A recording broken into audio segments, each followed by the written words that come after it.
Hi friends, RFK Jr. wants to ban a bunch of common foods, not because they're junk, but because of what's hidden inside of them. You've probably heard of dyes and chemicals banned in other countries, but they're still allowed in the USA, and they've been linked to mood swings, fatigue, and even hyperactivity. But it gets worse. There are thousands of other chemicals with even more serious risks, and they're in things that you probably eat daily. They don't just pass through you, they build up. And if RFK Jr. can actually pull this off, he'll do what no one else has: fix a broken system that's been poisoning people for decades. I have to admit, these are my food dyes. I actually bought these probably 20 years ago to do chemistry experiments with my kids, and I'm ashamed to admit that I actually did eat some of them, and I did give some of these to my kids to try. Now, I always knew there was something wrong with these food dyes. That's why I barely use them, and I wouldn't let them touch it with their fingers.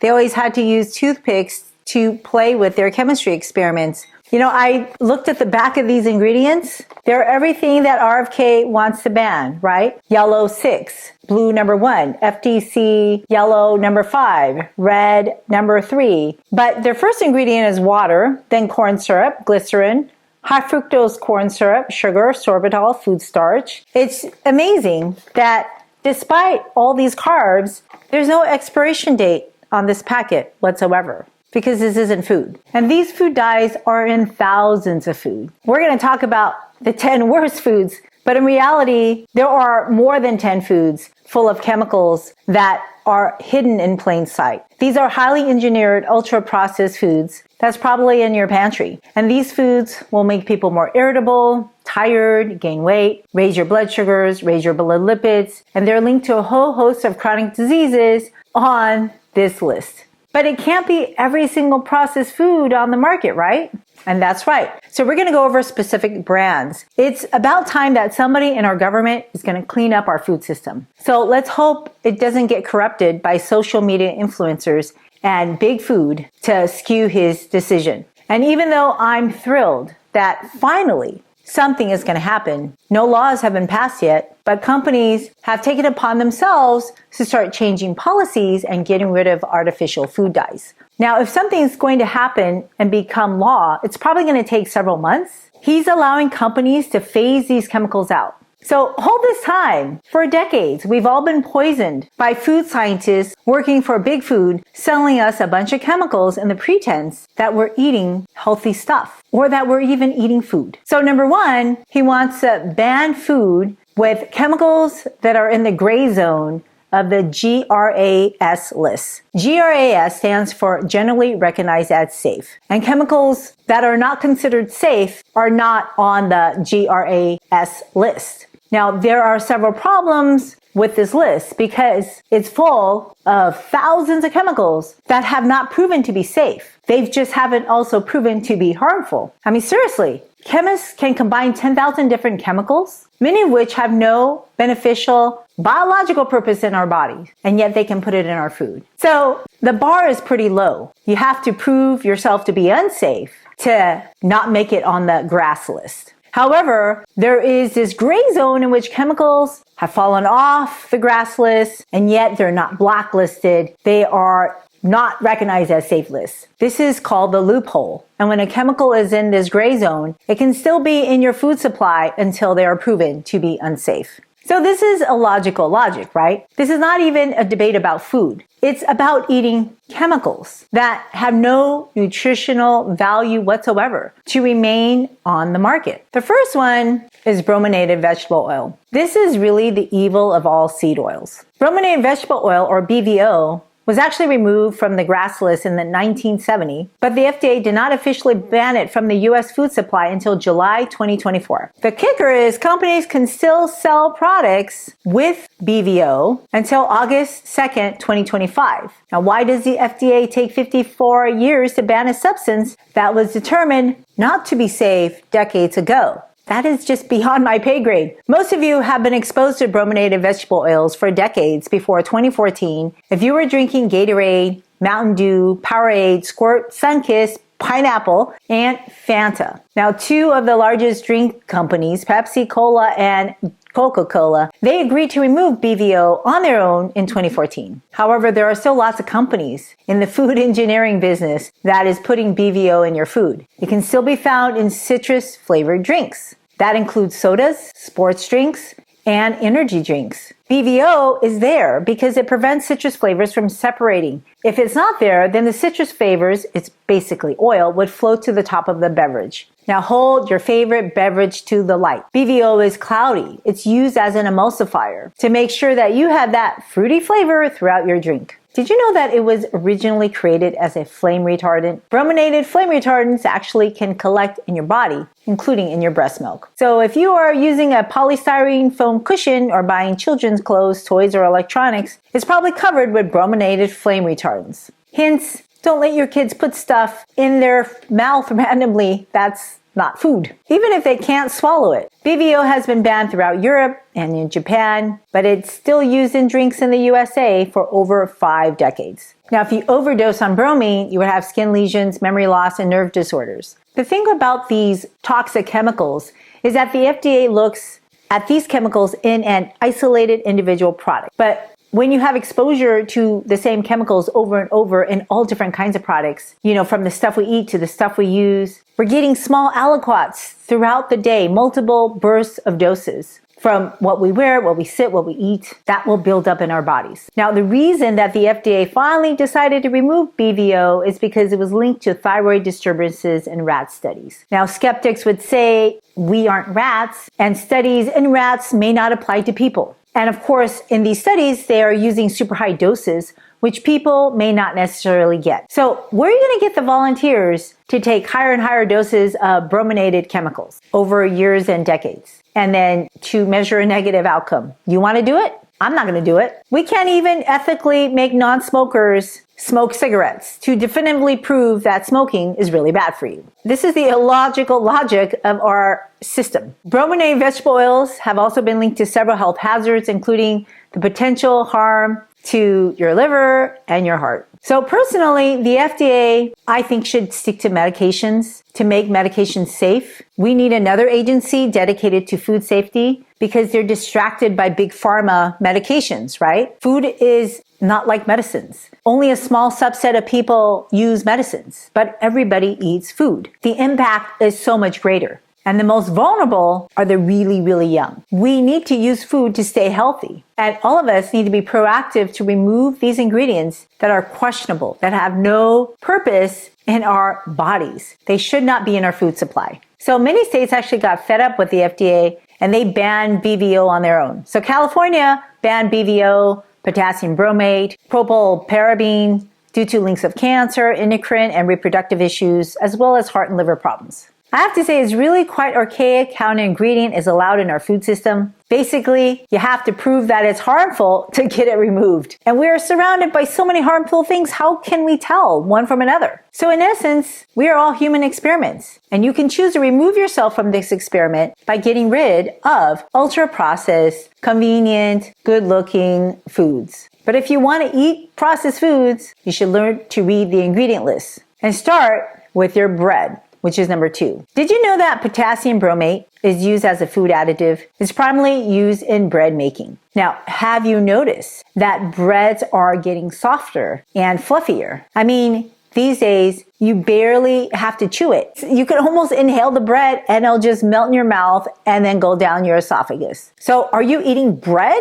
or are you eating dessert? I bet that your bread is not like the bread that people ate in Pompeii, Italy. Your bread is probably quite white, soft, fluffy, and it probably has potassium bromate. That allows the dough to be stronger to allow it to rise higher, and it also improves the color of the baked goods, so you enjoy looking at it. While it's legal in the US, many countries have banned or restricted its use due to health concerns, including its potential to be a carcinogen. So many people who travel to Europe from the US always notices that their bread is so different over there. It tastes different, it doesn't make us feel bloated, and it's just absolutely delicious in Europe. European bread doesn't have potassium bromate because they don't improve on ingredients that are questionable, unlike the US. It seems like we have to get sick here before anybody takes any action. Well, we have tens of millions that are sick, and we're still not taking any action. And what can you expect for a nation that sacrificed 3,607 healthy healthcare workers because of the lack of proper PPE. And by the way, as an active healthcare worker during that time, PPE definitely works, people. But let me tell you about people who have gotten sick from potassium bromate. In a little country called Cameroon, a whole bunch of bakers were exposed to high amounts of potassium bromate when they were working with the dough. And in this study, all of them had potassium bromate toxicity. They had symptoms of painful eyes, coughing, diarrhea, sore throat. These are all acute symptoms of potassium bromate toxicity. And once you ingest it, if you ingest enough of it, it can cause kidney issues, heart issues, and potentially cancer. So let's hope RFK can close these loopholes, this gray zone list, and significantly shorten the grass list. So number 3 are these chemical food dyes.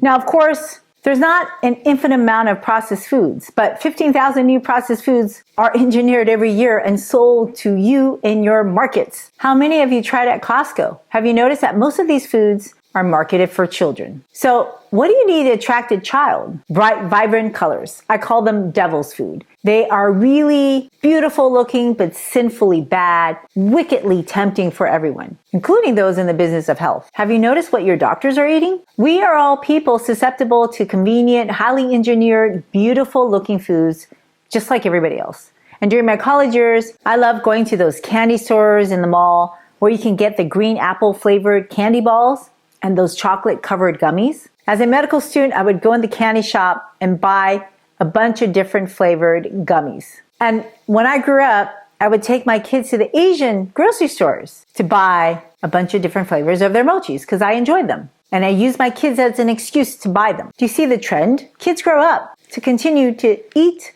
these engineered gummified foods or delicious, good-looking foods as adults. I was addicted to texture. And unfortunately, these unnatural textures, they all have chemicals that serve no purpose in our bodies, like petrochemical food dyes, citrus red number 2, orange B, FDC red 3, FDC green number 3, FDC red 40, FDC yellow number 5, FDC yellow number 6, FDC blue number 1, FDC blue number 2. I'm sure all of those dyes are in this box of 12 different colors. Now, why does real food need so much coloring? I have no idea. We're manipulating food like we're playing with Play-Doh. So are we playing with it or are we eating it? Because if we eat that stuff, it's going to destroy our health. And this is what is happening when there is no government regulation. It's a free-for-all, right? Do you really think food businesses, whether they are sold in the supermarket, at your favorite restaurant, or coffee shops, are in the business to make you healthy? Do you really think that they're creating products to make you live longer? And of course, eating this once in a while is probably okay. But when you eat this every day, multiple times a week, it subtly, slowly destroys your metabolism over time. It's like eating a little bit of arsenic every single day. It builds up, right? Your body accumulates these things. These food chemicals are not like cyanide or botulinum toxin where you have an immediate effect. And that is why food chemicals are so dangerous. They're ubiquitous in every store, celebrated at parties, schools, and churches. And you can't get away with them, no matter how much you try to shelter your kids. If you're not buying them, somebody is offering it to you for free. And if you don't eat it, they feel sorry for you that you're on a diet. And if you don't let your kids eat that, they'll give you the eye, as if, wow, you're that parent. We have a blind trust that our food is safe. And we don't want our government to regulate anything. So I don't know how you can have safe food if you don't allow government to regulate the food industry. And do you really think that you can learn exactly what you're eating? Do you really think businesses are disclosing what they need to disclose on their package? Big business is how we got into this predicament in the first place. There's like 10 major food companies that's making 15,000 new processed food products. Nestle, Pepsi-Cola, Coca-Cola, General Mills, Kellogg's, Mars, Modelis, Danone Associated British Foods. Do they sound familiar? Maybe in your candy, ice cream, cookies, and soda aisles? These companies are making billions of dollars from us every year. And I don't think anybody would disagree that the food system is safer in Europe. European food dyes are regulated and products containing red 40, yellow 5, yellow 6 are required to have a label stating that the product may have an adverse effect on activity and attention in children. We have no warning label. In fact, our labels attract more people to eat it. And we put synthetic dyes on the outside to decorate the packages too. Heck, I know I'm not the only one who had artificial food coloring in my pantry. Many of these food dyes were originally synthesized from coal tar. Do you find eating coal tar disgusting? If so, then you may want to avoid saccharin, which is an artificial sweetener derived from coal tar too. Now, these food colorings, they're engineered from petroleum, the same stuff you're putting in your car engines. Red 40, yellow 5, and yellow 6, they've actually found to be contaminated with carcinogens like benzidine, known to cause blood cancers. Many will argue that you're also exposed to benzene in your car exhaust, your gasoline fumes, tobacco smoke, glues, paints, furniture wax, and detergents anyway. What's a little bit more? Well, these things add up. Hi friends, I am so thrilled that you want to take charge of your health and take charge of your food.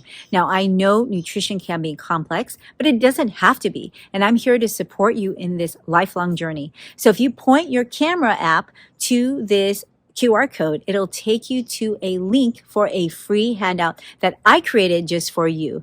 And if you like it, if you want to see other handouts, please go to the link in my show notes, and then you can leave me your feedback on what I could do to help you in your journey.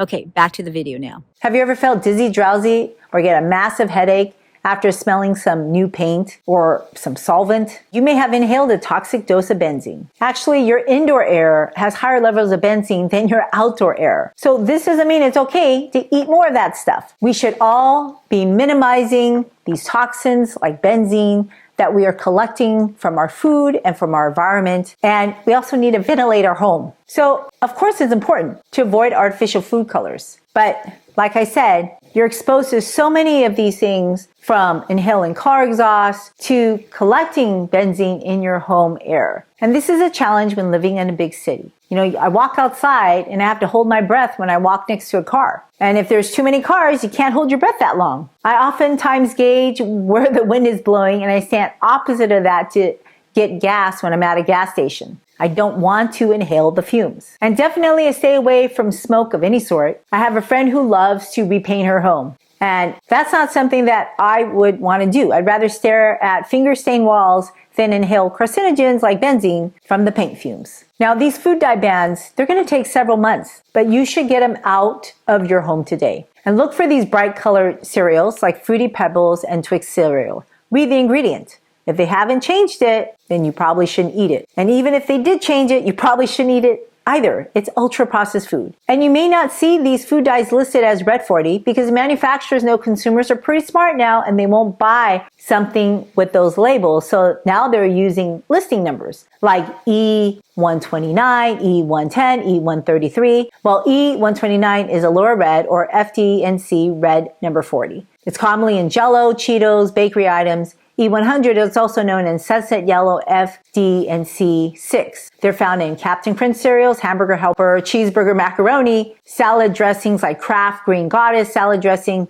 cake frostings like Pillsbury Funfetti frostings, and E number 133 is Brilliant Blue FCF, also known as blue dye, that is added to ice cream and canned peas and dried pea snacks. Check your pantry, check your freezer, read the ingredients when you go to the ice cream store. These colors are usually at the end of the ingredient list because they don't need a lot. Anything with a bunch of letters and numbers should just be avoided. Now, California is ahead in the nation when it comes to food dye safety. Since 2024, 6 artificial dyes have been banned from public school lunches due to its link to neural behavior changes in children. Unfortunately, lots of kids don't eat public school lunches, even though it's free. My friend took a picture of a trash can at her local elementary public school. Does this look like people are eating their lunches? I have pictures that tell me parents are delivering school lunches from fast food places so that their kids can eat fast food, I guess, all day long. And they eat so much glow-in-the-dark junk food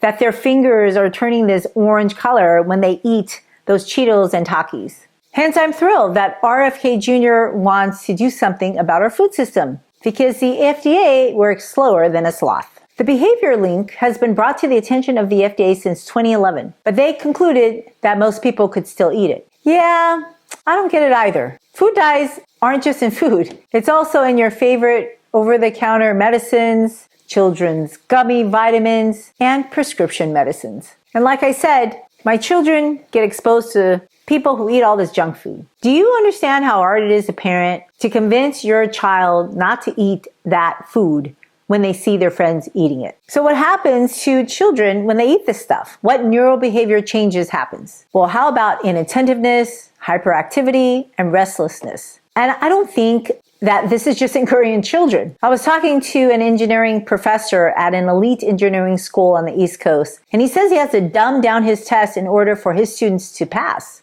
And if he didn't do that, 90% of his students would not pass. And this is a college engineering class. I also know medical schools have removed class ranks. I don't get it.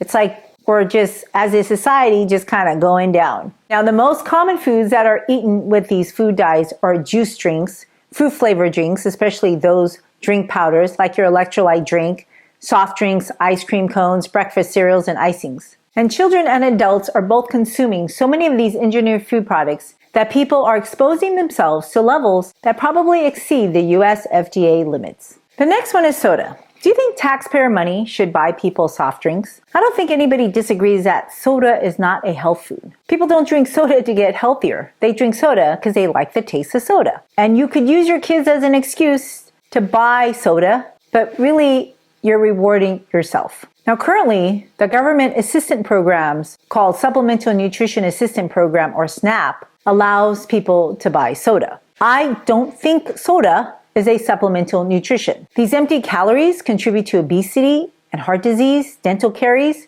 potentially even osteoporosis and other problems. So RFK wants to ban soda from the SNAP program. Now critics say that it's not going to make a dent in getting people to eat a healthier diet. And that's because they say fruits and vegetables are too expensive. So yesterday I spent about $1 buying a bunch of kale. I bought a box of 12 mangoes for $6. You can buy a bag of dried beans for a couple of bucks, and that can probably last at least 10 meals. I don't think these critics have gone to a grocery store to shop. Now, not every fruit and vegetable is going to be so cheap, but there are very affordable fruits and vegetables. But they're not buying them because they don't like to eat them. You can't compete with hyper-palatable processed foods or junk that simply tastes better. No matter how sweet a fruit is, it will never taste like a soda. And fruits and vegetables will never taste as good as refined processed ingredients. And that's why people add sugars and fats to fruits and vegetables to make them taste better, which then nullifies a lot of their benefits.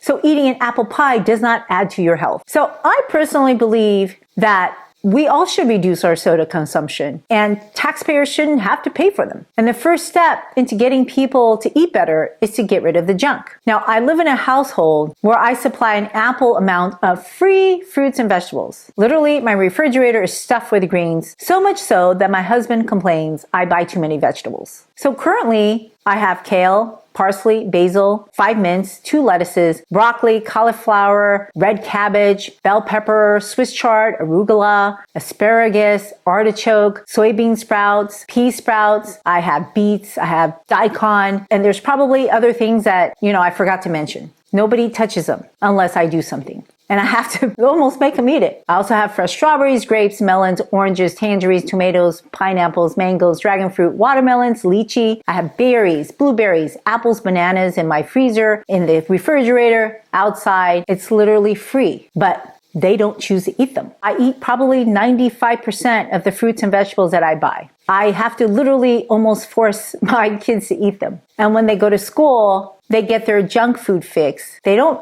just grab fruits and vegetables. It's not a part of their vocabulary, even though it surrounds my kitchen. So for those of you who think making fruits and vegetables cheaper will encourage more people to eat them, I don't think you live in the real world. I grew up surrounded by junk food, all this processed snacks from Fedco and then Costco. And on the other side of the house was a ton of fresh fruits and vegetables. I didn't start eating the fresh fruits and vegetables until I wanted to get myself healthy. Before then, I was happily gobbling up snacks, cookies, candy, sodas, crackers, cereals, chocolates, and even donuts on the weekends. And my parents literally believed diversity of all kinds of foods was healthy because they grew up with periods of starvation. And so they didn't believe any food was bad food. But the reality is fruits and vegetables cannot compete with the taste of junk food.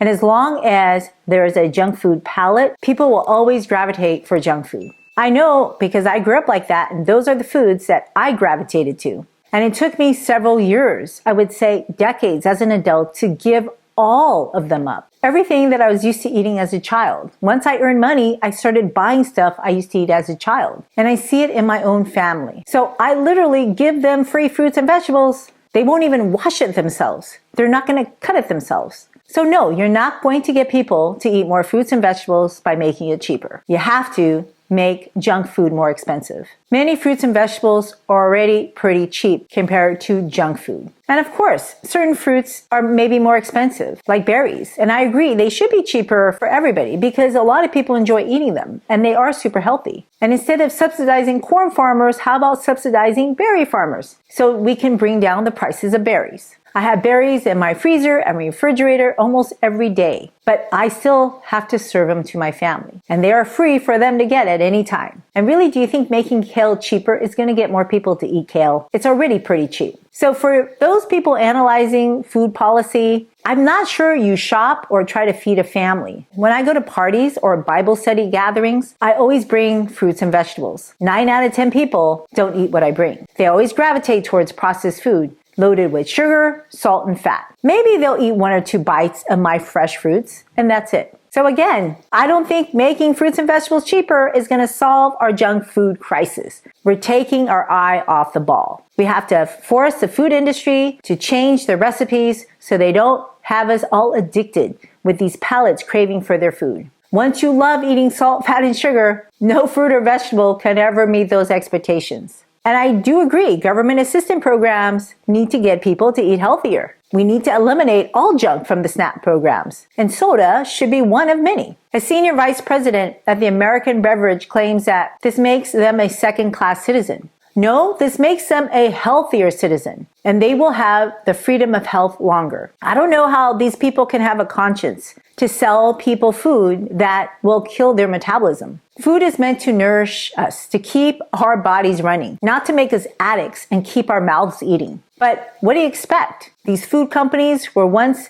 tobacco companies, so they are treating food like cigarettes. So when they sell you cigarettes, are they telling you that you're getting free from anxiety? Really? I think that there are better ways to relieve anxiety than inhaling carcinogenic soot. The healthiest beverage is really clean water. But if you're going to put microplastics in water, I don't want to drink that water. And so your soda has microplastics. And I know some of you will think, oh, it's a once-in-a-while treat for your family. Really? Is it a treat for your family? Or are you using your family as a treat for yourself? If the kids never get the stuff, they'll never know the difference because they won't be missing it if you don't supply it. Any plastic bottled liquid of any sort will have microplastics. We really don't need more microplastic choices in our food supply. We all just need the basics. Eat real food, drink clean water, and unsweetened teas, or a limited amount of black coffee. And so that brings us to ultra-processed foods, which RFK defines as highly chemicalized processed foods that are poisoning people, especially our children. Now, these are photos of school lunches served in LA County Unified School Districts that my friend sent to me. She's trying to petition her school district to change the food for her elementary school. Seriously, folks, this is a peanut butter and jelly sandwich, and this is considered nutritious. Now, some of you may wonder, why is this so bad? Well, let's take a look at the ingredients. First of all, there is something wrong when there are 30 ingredients for a peanut butter and jelly sandwich. The irony is that this sandwich is served in California. So RFK wants to remove these foods from the Supplemental Nutrition Assistance Program, or SNAP. And we've already talked about several ultra-processed foods. You can now add other snacks, potato chips, cups of noodles, pizza, regardless if they are frozen or not, and many fast foods. And together, these foods are the staple of what most of people in the United States, adult and children, eat and drink. Now, ultra-processed food is directly associated with diabetes, prediabetes, heart disease, depression, dementia, and premature aging and early demise. But big food offer these cheap, convenient ways to get your nutrition in. And that's a problem. We've traded in cheap and convenient for healthy foods that take time to create. 73% of the US food supply is ultra-processed. So really, what is considered ultra-processed? There's no perfect system, but a Brazilian epidemiologist proposed a system according to the amount of processing the ingredient is, but it does not account for nutrient content. So this is called the NOVA classification system. There are 4 classes in the NOVA system, and it's supposed to make it easy to know the difference between foods that are ultra-processed and ones that aren't. So for example, class 1 foods are supposed to be clean, whole foods, or minimally processed foods that only have the inedible ingredients processed out. So there should be no added ingredients to this list. It is a single source food. Take for example, a whole apple. If you eat it whole, then that is a NOVA class 1 food. Now, if you took the seeds out, because apple seeds are poisonous, it has cyanide, you just processed it by cutting the inedible parts and remove them. So that is still a NOVA class 1 food. However, if you then take that apple peel off, that's still considered NOVA class 1 food, even though you just decrease the nutrient quality of your food. That peel is nutrient dense, full of fiber and antioxidants that's beneficial for your health. And just by removing the peel, you have changed the way in which your body will metabolize the sugar in that apple. Now, if you took that whole apple and you baked it, now you've made applesauce, which is now a NOVA class 3 food. This is much less healthier than the original apple because you will absorb more of the sugar faster and you're gonna lose some of the vitamins through cooking. Now, if you took that applesauce and you mixed it with sugar and fat, that would still be considered NOVA class 3 food. However, it'd be much more toxic than your baked apple without sugar. Now, to make that applesauce a NOVA class 4 food, you add some sugar, some food coloring, artificial flavor, maybe some agar. These are all chemicals to manipulate flavors and textures and colors that can then change your gut microbiome, your metabolism, your hormones. But unless you read the ingredients, you're not going to know the different applesauce versions, right? Now take another example, rice. Brown rice is in its whole form, and if you cook brown rice, that would be a NOVA class 1 food. The inedible shells of the grain of the rice was removed to make brown rice. But people have confused white rice as a NOVA class 1 food. It is not. White rice should be a NOVA class 3 food. You have now removed the bran and the germ from the brown rice grain to get the white rice. And in the old days, only the wealthy elite would occasionally get to eat white rice because it was so tedious and time consuming to make. But when the Industrial Revolution came, it was easy to sand the grains. I once had to sand off old paint on the end table that my brother was going to repaint. And that took me days to sand a little tiny table. Can you imagine sanding grains of rice by hand? If you wanted to eat a bowl of rice, you would have to sand down hundreds of grains of rice. Obviously, it's a lot of labor. So when machines came in to refine brown rice, then it was available for so many people to eat. This made white rice abundant to sell, and of course it tastes better.